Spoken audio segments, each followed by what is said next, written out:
Okay, so welcome.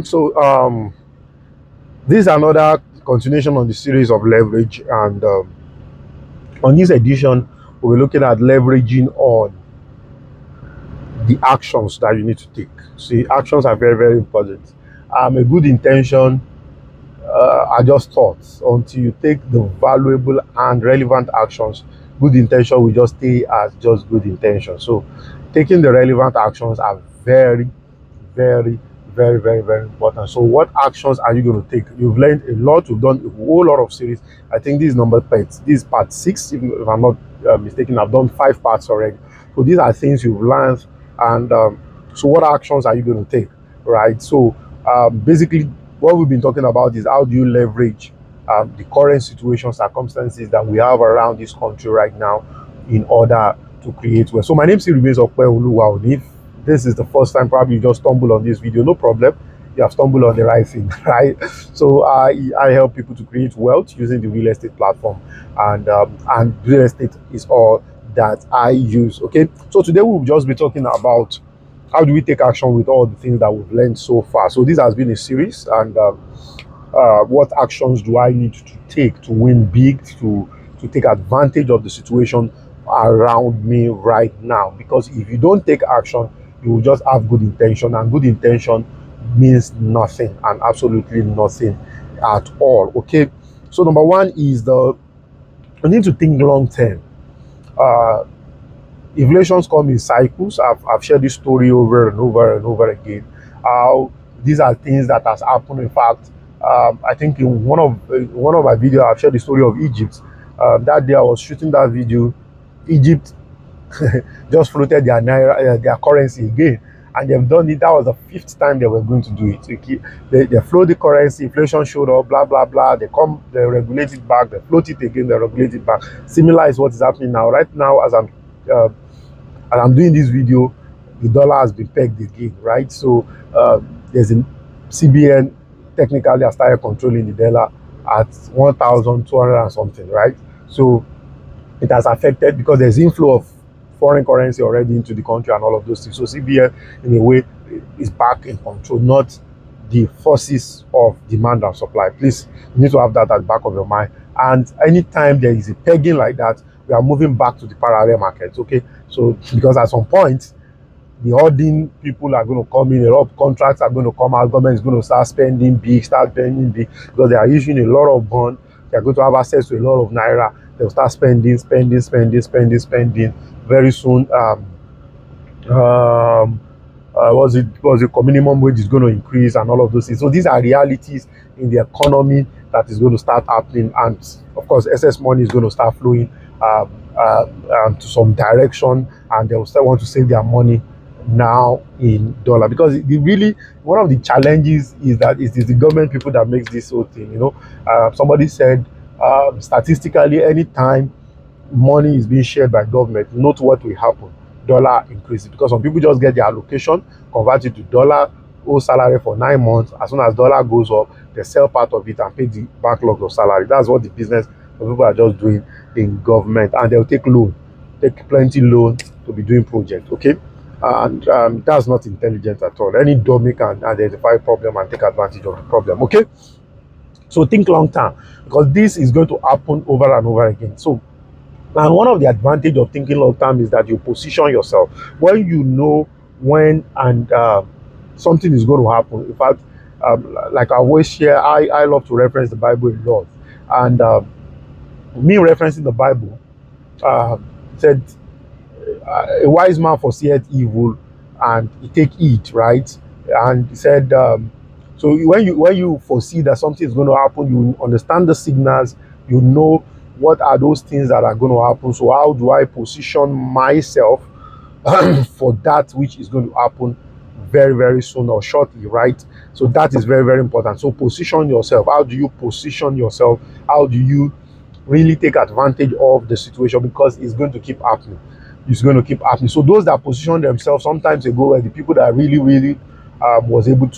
they were able to take advantage of the situation. So, and they were not caught unaware of the circumstances and the realities around them. Okay, so you need to think long term. So every of your plan, even though yes, in this part of the world we don't think long term, but the ultimate win when it comes to investment and creating wealth is long-term thinking. You can't think short-term and create wealth. It doesn't work that way. You cannot satisfy your instant gratification and create wealth. It doesn't work that way, okay? So you need to constantly think long-term. So that is very, very important. Number two is that you need to leverage export. I hope this time will permit me, okay?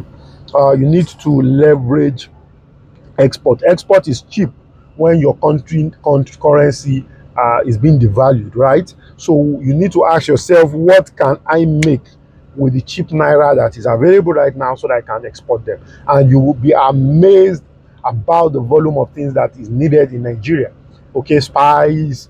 I mean, I was doing some research yesterday night and I was just blown away by the volume of things that I can export. You can watch videos on exporting. You can self-taught yourself on exporting. Believe me, these things are very, very, very, very, very, very, very, very possible. Okay, so you can self-taught yourself on export. It's a journey, and you start it. And when you start a journey, you don't get to your destination the same day, right? So it's a journey that you just follow through on a gradual basis. So exporting is very, very possible. It's something that you need to keep thinking. So how do I leverage my cheap naira to make more money? So that's one thinking that you must not be tired of thinking. Take example of India, China, and Japan. You know, these are countries that deliberately weaken their country because they are export focused country. They deliberately, I mean, these are these are the government level. They deliberately weaken their naira so that they can have cheap exports. I mean, can you believe that these are government policies? Because government incentivize export a whole lot. Okay, so you need to start thinking of it too. How do I deliberately make this naira thing? How do I deliberately make this naira thing work for me? This cheap naira, because the thing is this. I mean, I was watching a video. I mean, this I have a script for this, but there are a lot of, because it's an area I've been thinking of to myself deeply. And I was watching a video. The guy was just talking about he's doing an investigative journalism and he keep reporting it live, right? And most of the guys don't even know he was doing video about why food is expensive in Nigeria, because, and he was saying that, see, dollar is not responsible for these things. There are basic things that government just needs to do. He said, you know that as far as Niger, Burkina Faso, Mali, these are places you don't need exchange rate to go and you don't need dollar to go and buy things from them. These guys collect naira. In fact, some of those guys speak Yoruba. I'm telling you. So he was in Niger, so he wanted to buy meat. So those guys, they did some math for him, and this thing was so ridiculous. And he was comparing to what is being sold. The majority of the markets in the southwest. So it was just like, how come this thing gets to the market in southwest and it's like times 10, it's like times 100 of the price?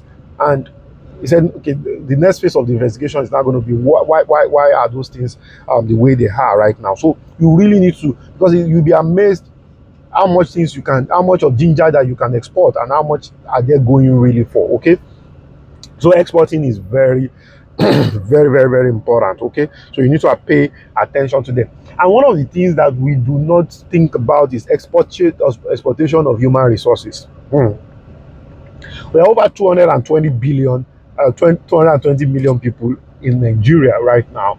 Our youth base is about 75 to 80% of our population youth, right? Indian did it at some point in time, and Indian Institute of Technology was just exporting people out there. And today, majority of the Fortune 500 companies in terms of technology, in the area of technology, that place in the area of technology, are all their CEO from that institute, a whole lot of them, right?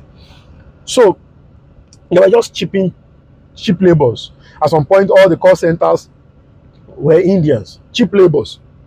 So why don't you think of what are the solutions that is already happening in an informal way?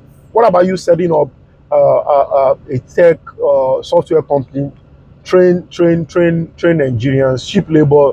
They're in Nigeria. I'm telling you, a guy that is making $1,000 in Nigeria, that is spending it in Nigeria, is crazy. It's crazy. That $1,000 is about 1.2 million naira, right?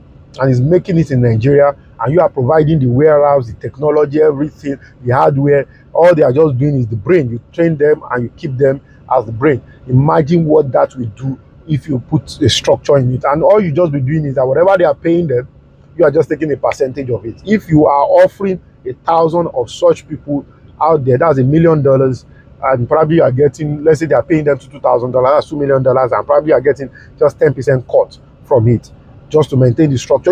These are things you can research, but exporting human resources is just stupendously, I mean, because you see, in as much as robot, AI, and all of those things are coming up, but the human creativity cannot in any way be replaced. The ingenious, and there's a way we think in Africa that is a little bit different from the way the rest of the world thinks. Most of them think, they are thinking a box because a whole lot of things have been provided for them. But when you are coming from a place where there's still existence, a place like Oshodi and all of those things like that, your thinking is wild because you're always thinking solution, survivor.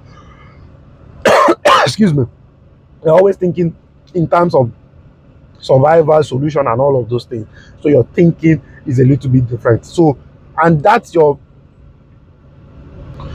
thinking that is different is really an advantage that you really need to give some attention to. Okay, so this is where I'm going to be dropping on this. So on this take action is going to be in two parts. So take action on basically all the things I've said. So in the following parts, we'll be looking at other things that we really need to do.